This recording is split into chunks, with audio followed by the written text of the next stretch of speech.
ঘুমানোর পূর্বে যদি ছোট্ট আমলটি করতে পারেন, এই ঘুমের মধ্যেই আপনি ফলাফল পাবেন। এই আমলটি করলে বিশেষ করে আল্লাহ ধনী বানায়া দেয়, আল্লাহ তাআলা রিজিক বাড়ায়া দেয়। শুধু তাই নয়, এই আমলটি করে আল্লাহর কাছে যা চাবেন আল্লাহ তাআলা আপনাকে তাই দান করবে। শুনলে আশ্চর্য হয়ে যাবেন। দেখেন রাসূল করিম সাল্লাল্লাহু আলাইহি সাল্লাম বলেন, আমলটি কি? ইদা আতাইতা মাদজাকা ফাতাওয়াদ্দা উজুয়াকা লিস-সালাত সুম্মা তাজি আলা শিকিকাল আইমান। আল্লাহর হাবিব বিশ্বনবী মুহাম্মদুর রাসূলুল্লাহ সাল্লাল্লাহু আলাইহি ওয়াসাল্লাম বলেন, যখন তোমরা ঘুমোতে যাবে নামাজের জন্য যেমনি ভালো করে ওযু করো এরকম ওযু করবে, ডান কাঁধ হয়ে শুয়ে পড়বে। কাজটা কি? আমলটা কি? রাত্রেবেলা ঘুমানোর আগে ওযু করবেন, ডান কাঁধ হয়ে শুয়ে পড়বেন, এতটুকু। এইভাবে শুইলে কি হয়? আল্লাহ রসুল বলেন, সাহাবায়ে কেরাম বলে, ইয়া রাসূলুল্লাহ ওযু করলে কি হয়? আল্লাহ রসুল বলেন, তাহিরু হাদিল আজসাদ তাহারাকুমুল্লাহ। যদি কোন বান্দা বান্দি ওযুর মাধ্যমে পবিত্রতা অর্জন করে আল্লাহ তাআলা তাকে পবিত্র বানায়া দেয়। ওযু করে ঘুমাইলে কি হয়? আল্লাহ রসুল বলেন, ফা ইন্নাহু লাইসা মিন আবদিন ইয়াবিতু তাহিরাম ইল্লা বাতা মাহু ফি শিআরিহি মালাকুন। যখন কোনো বান্দা বান্দি রাত্রেবেলা ওযু করে ঘুমায়, একজন ফেরেশতা আল্লাহ তাআলা নিযুক্ত করে দেয়। ওই বান্দা বান্দি ফজর পর্যন্ত ঘুমায়, ফেরেশতা ঘুমায় না, তাকে পাহারা দেয়। রাত্রে স্ট্রোক করে মানুষ মারা যায়, হার্ট অ্যাটাক করে মানুষ মারা যায়, প্যারালাইসিস হয়ে মানুষ মারা যায়। আল্লাহ তাআলা ওযুকৃত বান্দা বান্দিকে ফেরেশতার মাধ্যমে হেফাজত করবেন। হার্ট অ্যাটাক হবে না, স্ট্রোক হবে না, ক্যান্সার হবে না। সমস্ত মুসিবত থেকে আল্লাহ তাআলা তাদেরকে হেফাজত করবে। এই জন্য রাত্রেবেলা কি করে ঘুমাবেন? ওযু করে ঘুমাবেন।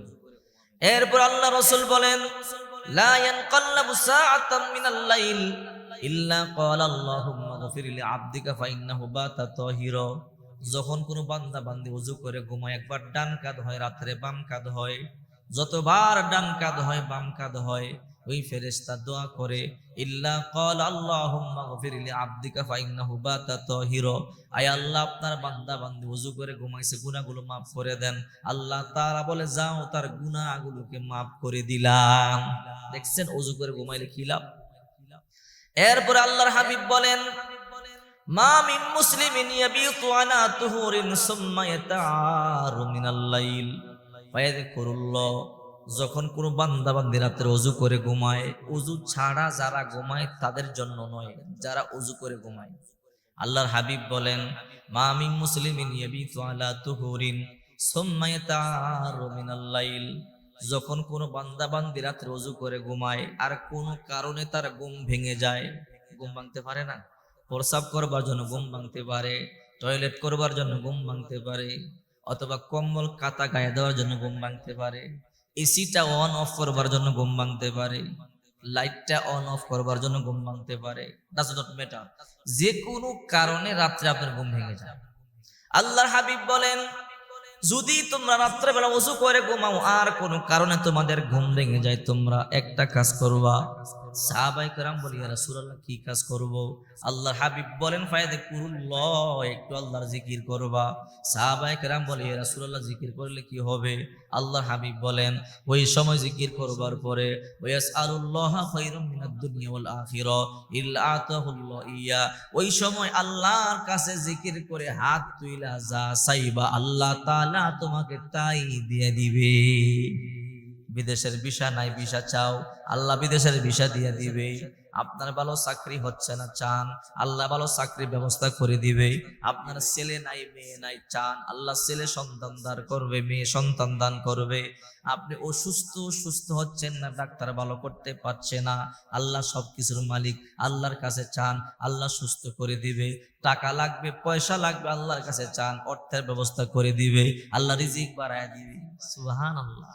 চিন্তা করছেন, রাত্রেবেলা ওযু করে ঘুমাবেন, ঘুম ভাঙার সাথে সাথে একটু জিকির করবেন, যেই জিকিরটা সহজ মনে হয়, শুধু সুবহানাল্লাহ সুবহানাল্লাহ সুবহানাল্লাহ এটা করতে পারেন, শুধু আলহামদুলিল্লাহ আলহামদুলিল্লাহ আলহামদুলিল্লাহ এটা করতে পারেন, আল্লাহু আকবার এটা পড়তে পারেন, লা ইলাহা ইল্লাল্লাহ লা ইলাহা ইল্লাল্লাহ এটা পড়তে পারেন। মাত্র 2-4 মিনিট জিকির করবেন, কষ্ট হবে? 2-4 মিনিট জিকির করি, আল্লাহর কাছে হাত তুলে বলবেন, আল্লাহ আমার টাকা দরকার, টাকা দাও, আমার সম্মান দরকার, সম্মান দাও, ইজ্জত দরকার, ইজ্জত দাও। আল্লাহর হাবিব বলেন, আল্লাহর কাছে ওয়াসআলুল্লাহা খায়রুম মিনাদ দুনিয়া ওয়াল আখিরাত, দুনিয়া আখিরাতের যা চাইবা, দুনিয়াও চাও, আখিরাতে জান্নাত চাও, জাহান্নাম থেকে মুক্তি চাও। আল্লাহর কাছে দুনিয়া চাও, আখিরাত চাও, যা চাইবা আল্লাহ তাআলা তোমাকে তাই দিয়ে দিবে। এই জন্য মহিলা মা বোনেরা রাত্রে বেলা ওযু করে ঘুমাবেন। যখন ওযু করে ঘুমাবেন তখন এই ওযু করে ঘুমাইলে ঘুম ভাঙার সাথে সাথে জিকির করে দোয়া করবেন, ইনশাআল্লাহ আল্লাহ আপনার মনের আশা পূর্ণ করবে। ওযু হলো মুমিনের অস্ত্র। ওযু অবস্থায় থাকলে শয়তান আপনাকে ধোঁকা দিতে পারবে না। এই জন্য আল্লাহর হাবিব বলেন, আল উযু সিলাহুল মুমিন, ওযু হইল মুমিনের অস্ত্র। এই জন্য সর্ব হালাতে ওযু অবস্থা থাকবে। একবার বাইজিদ বোস্তামি বস্তা নিয়ে হাঁটতেছে, হঠাৎ করে তাকাইয়া দেখি এক লোক মাথার মধ্যে বড় বোঝা নিয়ে চলতেছে। বাইজিদ বোস্তামি কয়, ভাই তুমি কি নামাজ পড়ছো নি? ওই ব্যক্তি কয়, নামাজ পড়ি নাই। কয়, কেন পড়ো নাই? কয়, আমি একটা সঙ্গী তালাশ করতেছি, 2 জন হইলে জামাতে পড়ুন। বাইজিদ বোস্তামি কয়, আমিও তো নামাজ পড়ি নাই, চলো 2 জনে পড়ি। তো ওই ব্যক্তি কয়, ঠিক আছে আপনি নামাজ পড়ান। বাইজিদ বোস্তামি কয়, আমি একটু ওযু করে আসি। এই কথা বলার সাথে সাথে ওই লোকে কয়, তুমি কেমন মুসলমান, ওযু থাকে না? চিন্তা করেন, একজন কাঠুরিয়া, মাথার মধ্যে গাটুরি, সে বলে তুমি কেমন মুসলমান বাইজিদ, তোমার ওযু থাকে না? তার মানে মুসলমান তো এমন হওয়া উচিত যার সব সময় ওযু থাকবে। এই জন্য আমি আপনাদেরকে বলবো, রাত্রে বেলা ওযু করে ঘুমাবেন। যদি রাত্রে বেলা ওযু করে ঘুমাতে পারেন, ইনশাআল্লাহ ওই রাত্রে ঘুম ভাঙার সাথে সাথে জিকির করে আল্লাহর কাছে কিছু চাইবেন, যা চাইবেন আল্লাহ তাআলা অবশ্যই আপনার দোয়া কবুল করবে। এটা আমার কথা নয়, বিশ্বনবী মুহাম্মদুর রাসূলুল্লাহ সাল্লাল্লাহু আলাইহি সাল্লাম নিজে বলেছেন। এই জন্য রাত্রে বেলা অবশ্যই ওযু করে